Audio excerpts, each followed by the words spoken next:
Okay, Indonesia now is coming out with a program. It's a residency by investment program that leads up to citizenship. Still don't have all the details on it. We had some information that came out a while back, but they still didn't have a lot to tell you then. But it looks like they're getting ready to spin it off right now. I'm riding a bike when I'm doing this, so I might be huffing and puffing a little bit here. Wanted to go over some things with this program, though. Unless they change a lot of the laws, this probably is not going to be a good program. I have a lot of people that are interested in Bali and maybe getting residency leads up to citizenship. The problem with this is Indonesia, if you live there, usually in most countries it's 183 days a year. They're going to tax you on worldwide income, and it's pretty high. And there's only the passport, if you get it, it only gives you 75 visa-free or visa-free on arrival countries and territories. So you get about half the number of countries you can travel to visa-free. With this passport, you can a St. Kitts and Nevis passport. Also, they're going to have to change the laws too on dual citizenship because Indonesia does not allow dual citizenship as of right now. Now, will they get an exemption for people coming in on this? Most countries don't. Okay. It just depends, and we'll just have to wait and see what happens. But it's got three big things I don't like. It's the visa-free travel, the tax problem, if you stay there too long, and then the other one is the not allow dual citizenship. Now, what you're going to find out is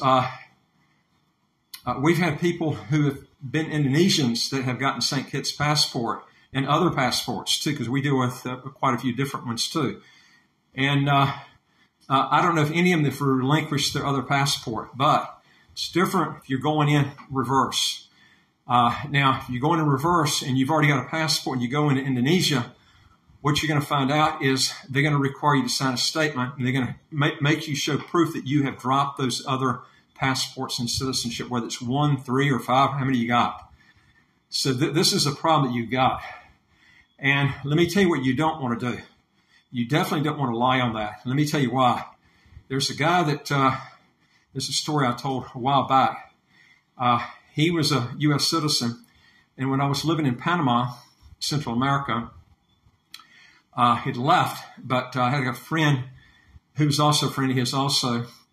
This guy was a lawyer in Panama, and but he wasn't able to practice in the courts. He could do certain things, but Panama is one of these countries, which I've mentioned in other videos. If you're not a citizen, they bar you out of all kinds of business opportunities, retail, insurance, real estate, law practice, just so many different things that you can't do to get citizenship. So he didn't want to leave Panama and go back to the U.S. and practice law. So what he did was he came up with the idea that he would tell the immigration authorities in Panama that he would drop his passport in the U.S. and get a Panamanian passport. And he signed documents stating he was going to drop the U.S. citizenship.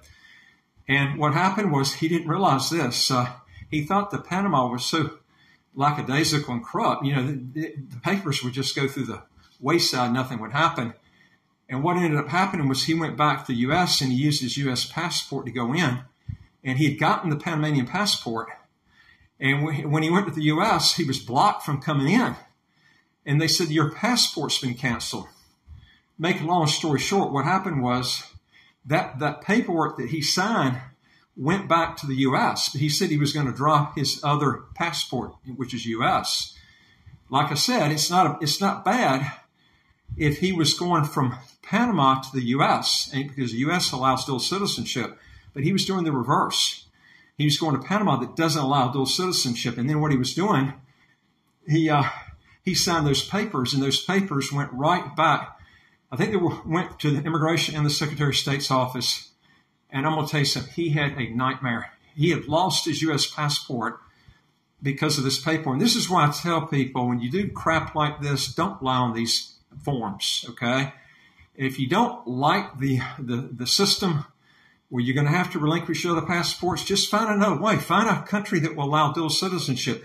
I wouldn't be getting in a country anyway that doesn't allow dual citizenship to begin with, because they could come up with real headache laws, that could throw you in jail. I mean, right now, most countries don't have high fines and stuff like this when they find out. I don't know if anybody has ever been fined that has gotten a second passport, let's say from St. Kitts or one of these other countries, and then the other country found out about it, and they were even fined.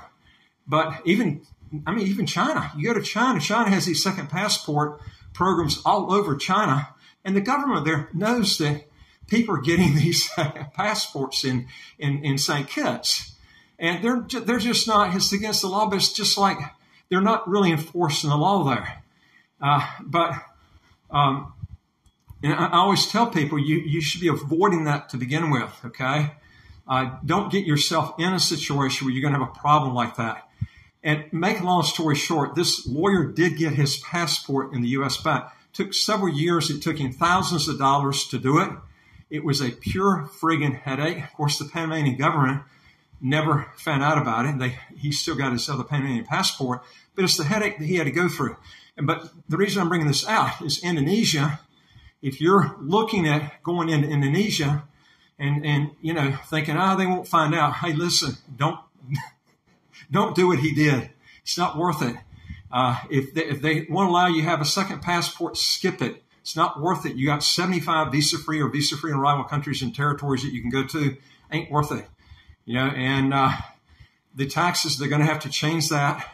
I have a lot of people that I consult with that like Bali. The problem with Bali is it's part of Indonesia. They're going to tax you on your worldwide income if you live there. And, Indonesia is not, the tax authorities are pretty strict there, but a lot of people think that Indonesia is a developing country. The tax authorities won't find out about it. Look, you're better off looking at the law. If you don't like the law, don't go to that country. It's that simple, And that's why I tell people when you get residency in these countries, pick territorial tax programs. Countries that have territorial tax systems or pure tax haven status. Don't try and weasel around. And like I've told people, Mexico is a bad place to go. Not just the crime, but the tax authorities there are strict, okay? And you've got to be in and out. You got to float in and out of there. They're going to tax you on your worldwide income. It's not a good place to go. Colombia is not a good place to go. A lot of these places, I saw somebody the other day promoting 3 different programs, Macedonia, the other one's Bolivia, and it was one other one. All 3 are awful countries. They all tax worldwide income. They're not good if you live there. I'm talking about if you live there. You want to avoid places like that. There's so many countries you can choose that don't have bad tax systems, and I would just stick with those and try to do things clean, and don't worry about you don't have to be looking over your back and stuff. But whatever you do, don't go in and apply with a country that does not allow dual citizenship, because somewhere down the road, I think it's going to come back and bite you. Okay, you don't want to be signing statements that you contracts and crap that you're going to drop your other passports when you know you're not going to do it. And you're better off just picking another country. That's what we're here to tell you, which countries to pick. And then stick with those. Don't go with these ones that have, like Greece. Now, I see Greece being promoted. You got a lot of money. You're crazy to be getting the Greece passport. You're going to be taxed somewhat leading up to that passport, and you're going to have to pass the language test. Indonesia is another one I even forgot to tell you. You're going to have to pass the language test with that. Unless they would have to waiver the tax laws, which I don't think they're going to do that for foreigners, unless they come out with a non-dom status that you can do some things that lower your taxes. They'd have to change the dual citizenship. You got a language test you got to take, and having to get only a passport with Indonesia, it's not worth it. Okay, there's just so many better choices that you can choose from. Okay, one that I like a lot is Cyprus. I like St. Kitts' residency by investment program. If you don't like St. Kitts, Cyprus is another good one. St. Vincent and the Grenadines is another one, but that's going to be like going to St. Kitts. But St. Kitts doesn't have an income tax locally. St. Vincent and the Grenadines does. So they're both beautiful countries. Only problem with Cyprus, though, is It's part of the EU, and I think the EU is going to come out with a citizenship taxation like the U.S. does eventually. Anyway, they're going to roll out this golden visa program, and the programs will be set up for like 5 to 10 years, and they're going to offer a simplified route to citizenship and grant its holders the right to live, work, and purchase a property in the country, including popular destinations such as the island of Bali. And but the key is when they roll this thing out, let's see what they're going to take out, because they're going to really have to drastically change the laws in that country, or make the laws different for foreigners coming in. And a lot of countries do that. Cyprus does it. You got Ireland's got, these are non-dom type countries that invite foreigners to come in, and they give them totally different tax laws than the people than citizens that are born there. Malta has that program, non-dom. Cyprus has got it. The UK's got it for about 7 years. Cyprus is 17 years. Ireland is unlimited for right now, unless they change the laws. But in all of these countries I mentioned, except for, at the beginning, Indonesia, they allow dual citizenship, and this is what you want to be looking for. But again, you need to be aware that if you go into these places that are EU countries, you take a huge chance. And I think the EU is probably going to come out with a taxation similar to the U.S.'s. And if they do it, they're going to have an exit tax right off the bat, because they know they're going to lose a lot of people real quick. It's an easy way to raise money on taxes. So this is something you really need to look at. And folks, if you're looking to get your income taxes to zero, how to get a second passport as quick as 45 days, we can show you how to do this. Go to our website, www.citizenshipquickly.com. Hit the top bar that says Apply with Us, and follow the questions from there. And I would like to hear from you. If you got a question or comment, put it below. And again, don't forget, hit the subscribe button on the right of your screen right here under the video, and you'll get new videos automatically as they come out. And I look forward to talking to you in the next video. Take care.